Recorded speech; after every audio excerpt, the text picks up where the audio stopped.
Hello, buddy. Today is. What day? Okay, Thursday, 17th March 2022.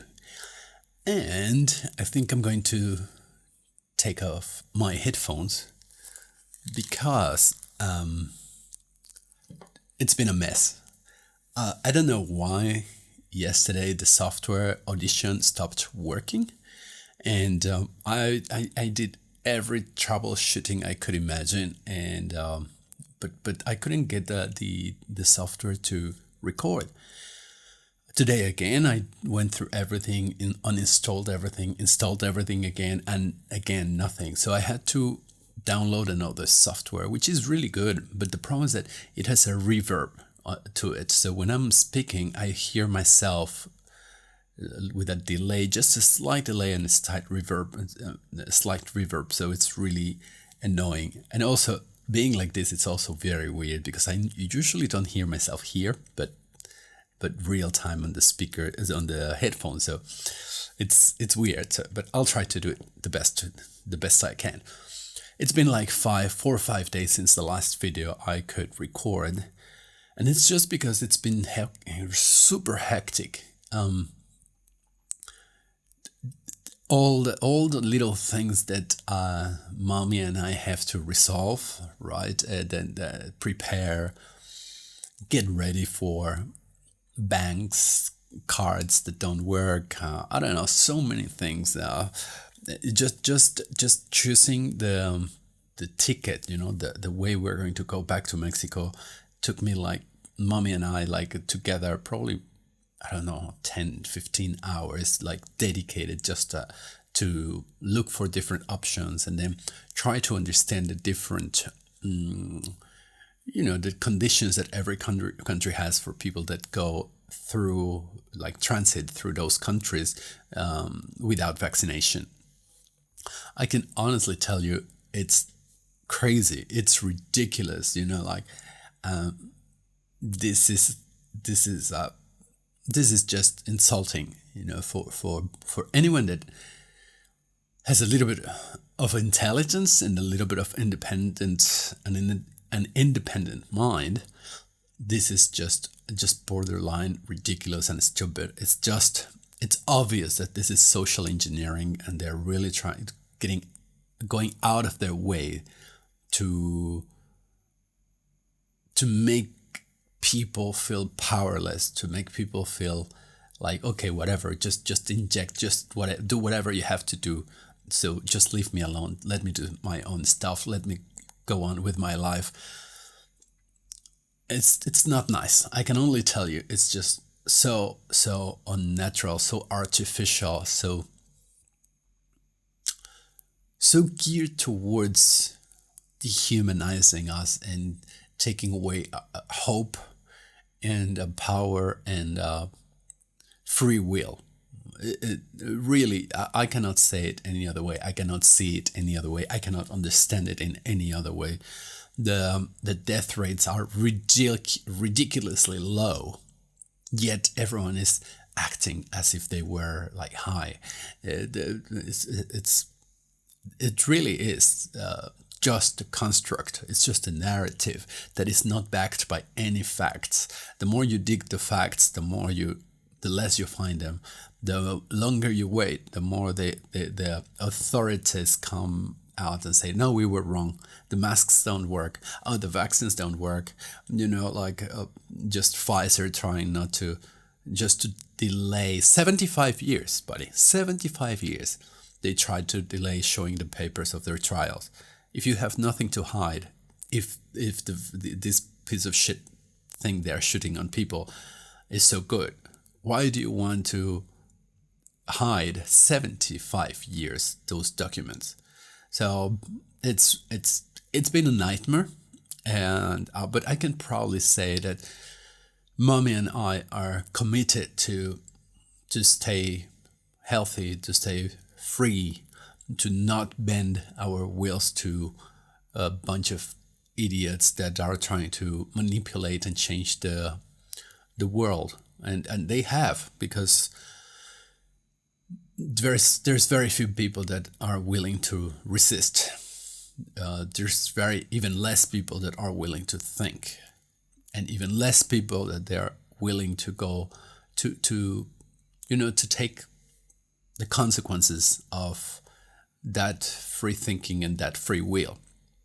But we are very committed, and these kind of problems may determine a good part of how we live, where we live, what we do, because we're not going to be allowed, to just become puppets, right? Like just be compliant, just say yes to everything. It's not happening. I never let it happen before. I'm not going to let it happen now.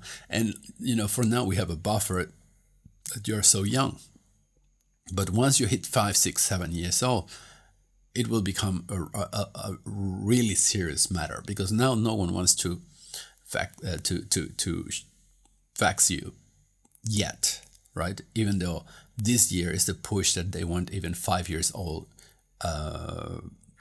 vaxxed. So I can see that this is just like the last push they're trying to make sure that they get medicated, or like the most possible people. But I keep hearing really bad things about it. A lot of people having really bad reactions. Our masseuse, the strongest woman you can imagine, she's like a bull. She wasn't sick for like 25 plus years, and suddenly she's really sick and weak for weeks and weeks on end. Your uncle also was telling me that he knows a lot of people that is like, you know what, I don't feel well. I've been waiting like weeks or months already after the last shot. I still don't feel well. So it's very, very, it's really bad, and you kind of feel like what the hell? I mean, why am I restricted? Why I cannot go to any country if I'm not even trying to enter these countries, right? Why is it so difficult just to transit? And you would be amazed about how difficult it is to actually find the information. You find stuff, but it's contradictory because they change the policy every 3 days, everywhere. I thought it was only Thailand, but no, it's everywhere. And then, click this link, and you go to a link, and there's no page not found, or even the way that they phrase the conditions and restrictions is extremely, extremely complex and difficult to understand. And bear in mind that mommy is a top lawyer, right? And well, me too. So we know I'm not a top lawyer, but I am one. So we definitely know how to understand and interpret law and all these kind of things. Yet you have to read and reread and reread, because somehow they make it obscure. So if they want, they really, really can screw you up. So it's just tough. I can only tell you that, of course, I mean, I wish you could have been born in a time that the world was rosier than it is now. But no, I mean, you chose this time, and God knows why. Perhaps you're going to be the liberator, the revolutionary that is going to lead humanity to its proper way. Yeah, I've always been what people call conspiracy theorist, but I don't take insult on people saying that I'm a conspiracy theorist. It's almost a badge of honor nowadays, because most of the things that I've been researching and I believe and I know to be truth, it just keeps happening. That it's true. You just wait 6 months or a year, and oh yeah, you were right.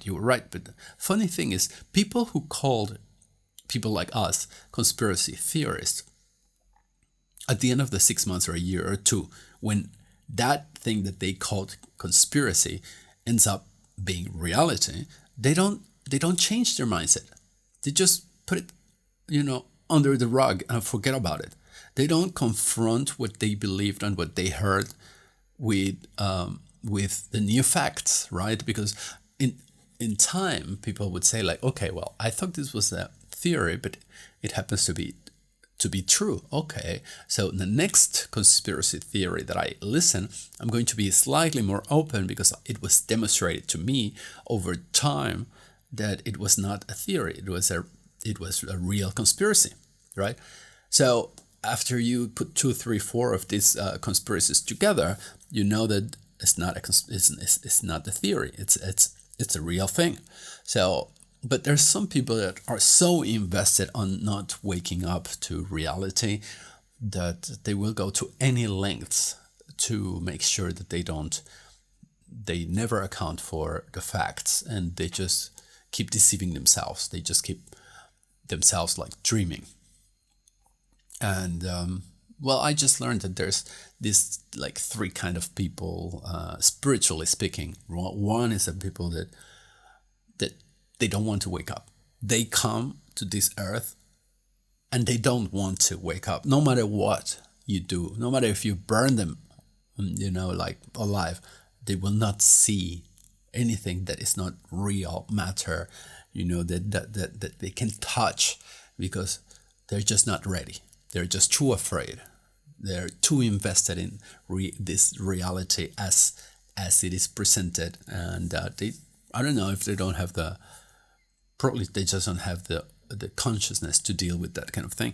There's another people that, given enough facts and experiences and time, they are willing to say, okay, well, like I just said, right? If I thought that these 10 conspiracies were only theories, but they happen to be true, I may start waking up. I may start reconsidering things, like the paradigm that I'm living, and I may be able to acknowledge that things are much more complex and deeper than what I first thought. And then there's a third kind that they just come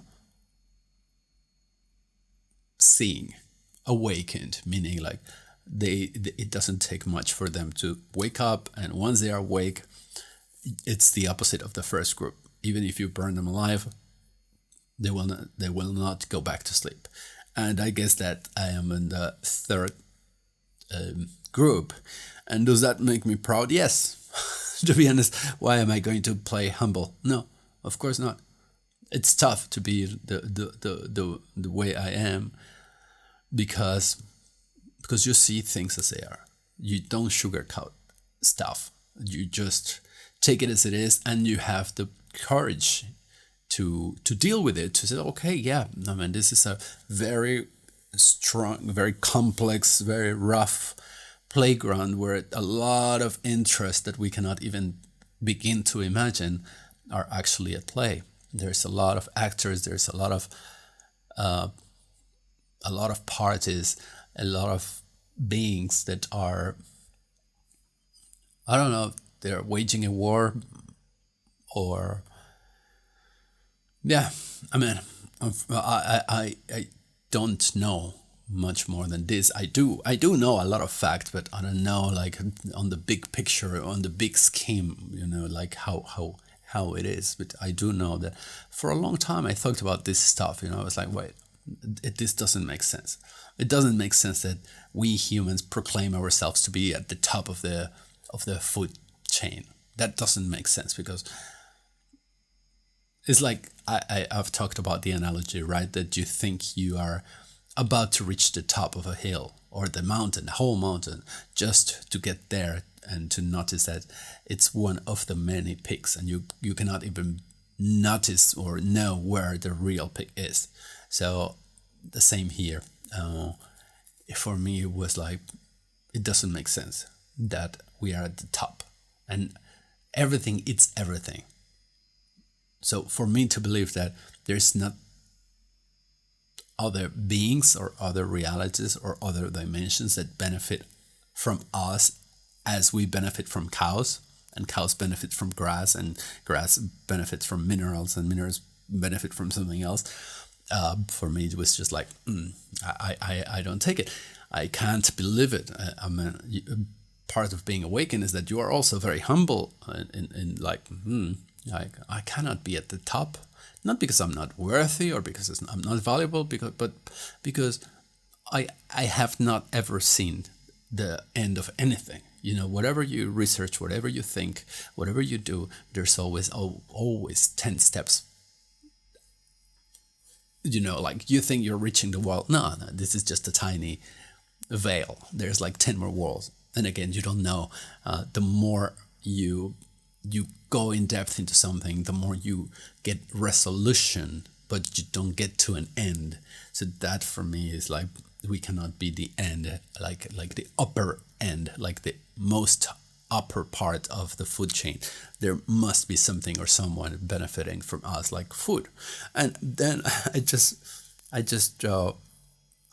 saw that on a very interesting video that it's called Lush. I have to check it again because I read it like I watched it 6 days ago, but it is described on the esoteric manuscripts that when human beings collectively suffer, we actually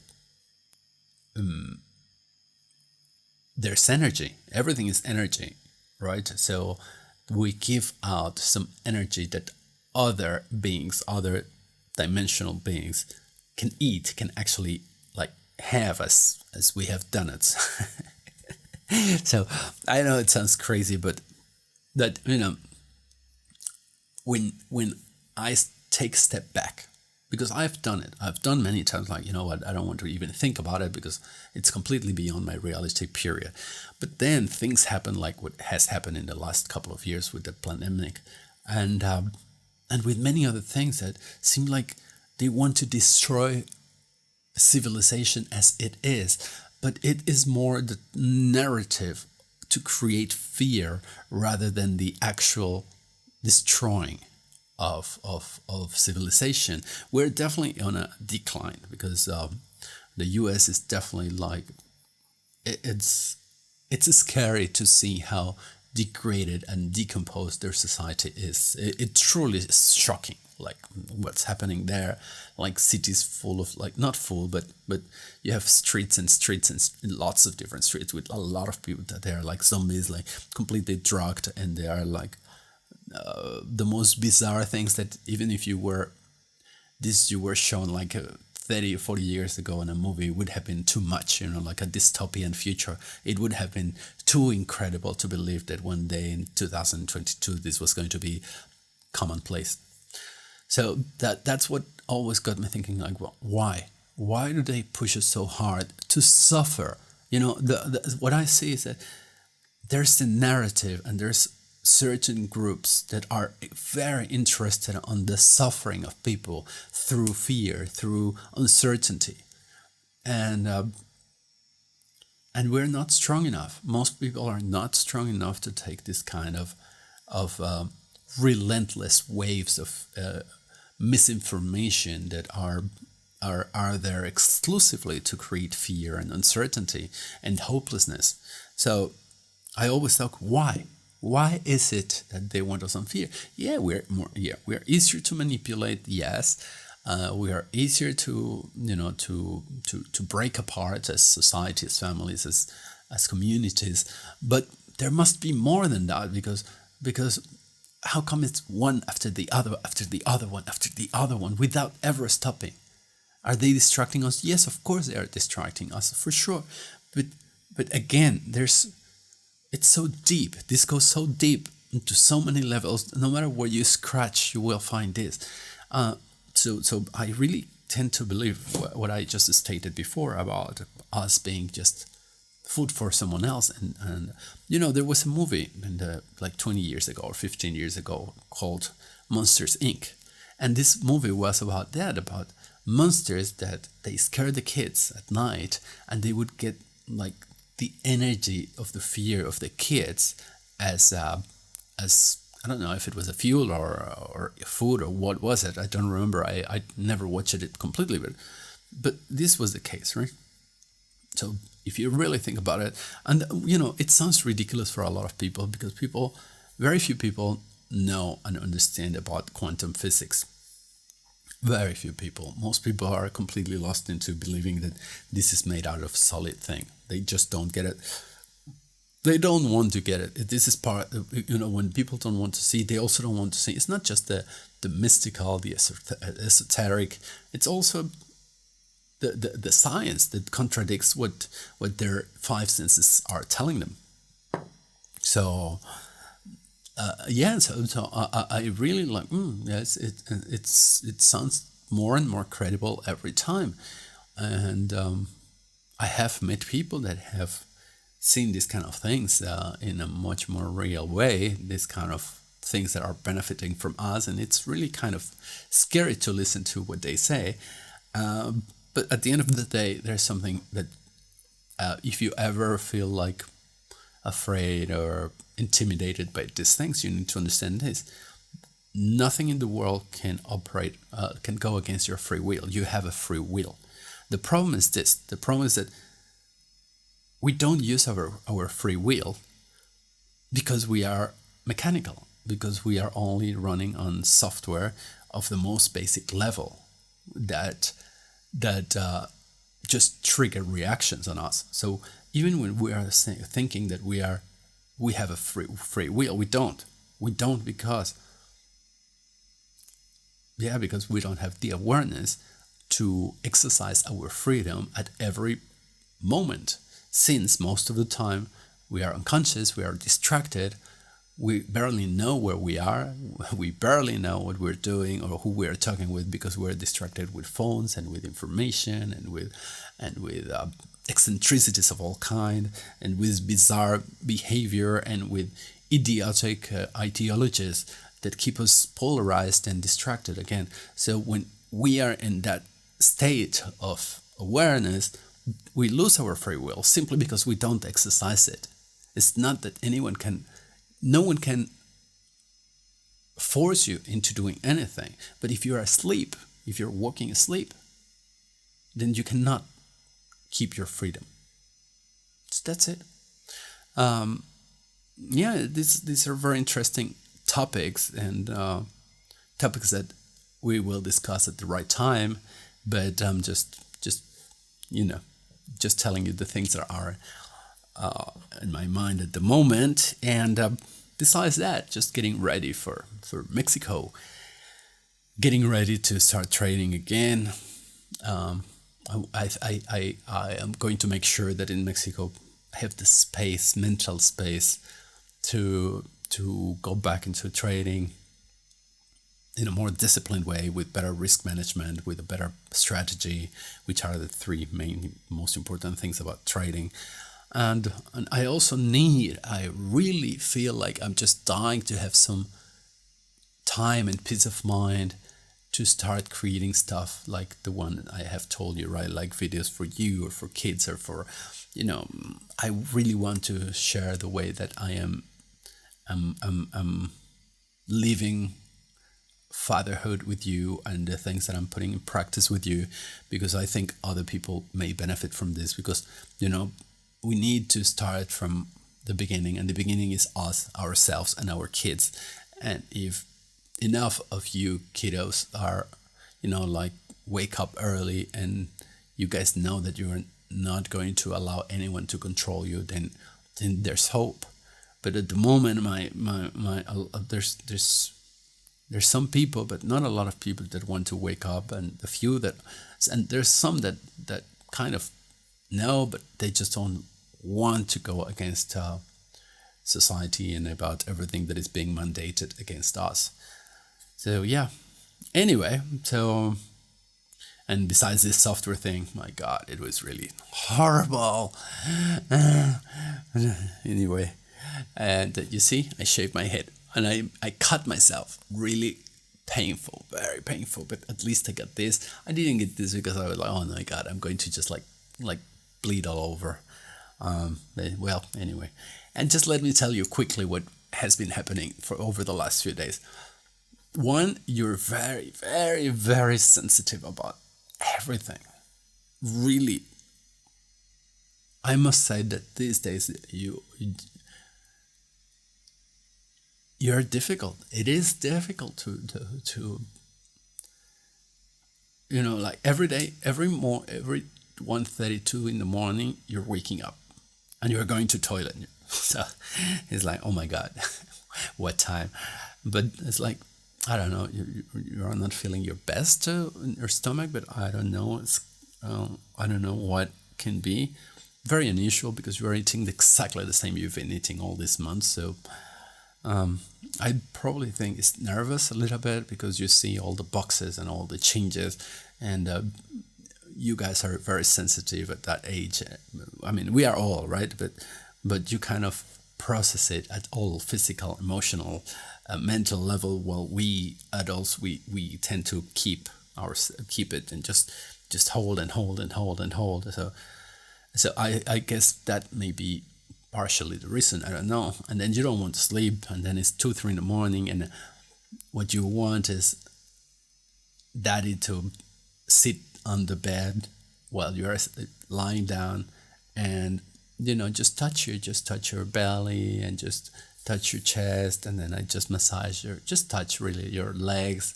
Now you love that I rub your legs, like, so I do that. But it's 2, 3 in the morning, and it's very uncomfortable be sitting down on the bed. So I do it 10, 20, 30 minutes, and then I'm like, and you want me to be like over you, like if I'm protecting you with my body, which is very, very particular, very, very strange. So I try to please you as much as I can, but at some point I'm like, I need to at least, like lie down, and you're like, and you just take one of my fingers and you pull up. That's the way that you let me know that you want to stand, and you want me to not lie down. But sometimes at some point, mommy takes you out because I sleep late, and like if I stay awake with you, then I'm going to sleep 2 hours a night. Not very good at either, but it's amazing what mom can do for you. I mean, all mothers in the world is like, I salute you because you guys do what we can't. I know men could never go without sleeping for so long like you do, and still be okay. I just know that after 3 or 4 days like that, for 3 or 4 nights like that, I don't even remember my name. I'm just like like a zombie. But you guys, like women, are amazing, and yeah. And what? Oh, you see, mommy got that amazing airplane for you. It's cool, isn't it? Because she saw that you like airplanes a lot, so we got one for you. Yesterday we went for a swim. You're funny. You don't.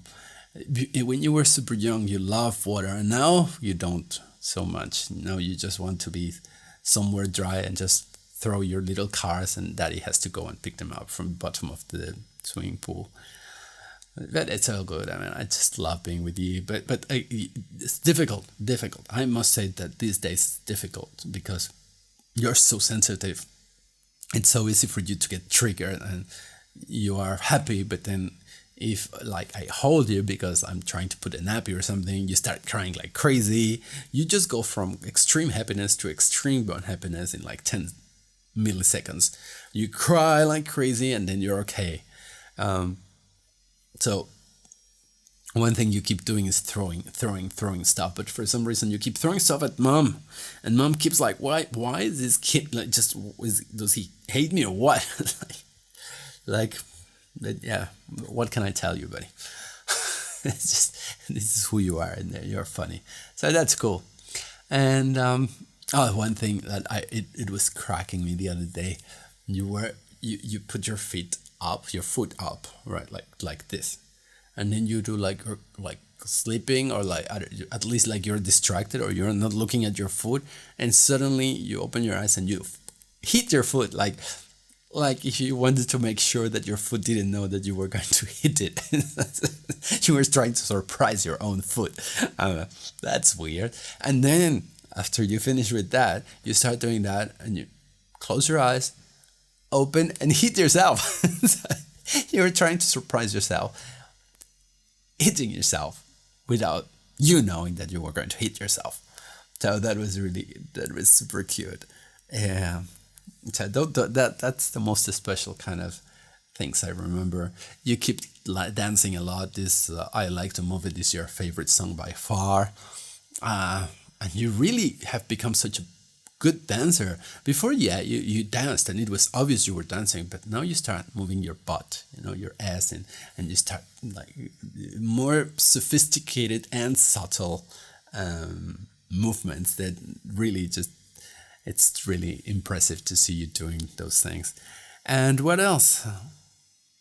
Well, a lot of things happen every day, but also I haven't been able to be home as much as I the last few weeks because just so many things to do, so many things to do. And that's it. I haven't been able to meditate much, and I'm feeling it. I feel, it's so important to keep, to make the time to meditate and to be centered, because otherwise, it's like a hurricane. Like a hurricane is constantly happening in anyone's lives, I guess. It's just always things happening, right? And it's, you wish that you could hold things, like with your hands and put them all on the ground and they would stay there and you would have some kind of stability over time. But I think the more you wake up to the reality that it's not true, the more you see that it just cannot happen, right? You're just like a Zen, trying to be like a Zen master in the middle of the hurricane, realizing that the only thing you can keep stable over time is yourself, and everything else will remain just circling around on its own on its own accord. So that really is how it feels, more and more and more and more. And it's just something that we have to adapt. And as humans, we don't like that. We don't like change. We like stability. We like certainty. We like knowing that things will not, well, believing or wanting that things don't change from how they are right now. But the longer you live and the more centered you are, the more you see that no, there's actually always moving parts everywhere, and the more you try to hold them, the worse it gets for everyone involved. And I mean everything and everyone involved. There's this tendency of human beings to try to to find stability at any price, and the price that it's paid is that instead of things becoming stable, we become rigid. Instead of things stop moving, we are the ones that stop moving, and that gives us the impression of stability and certainty and no change.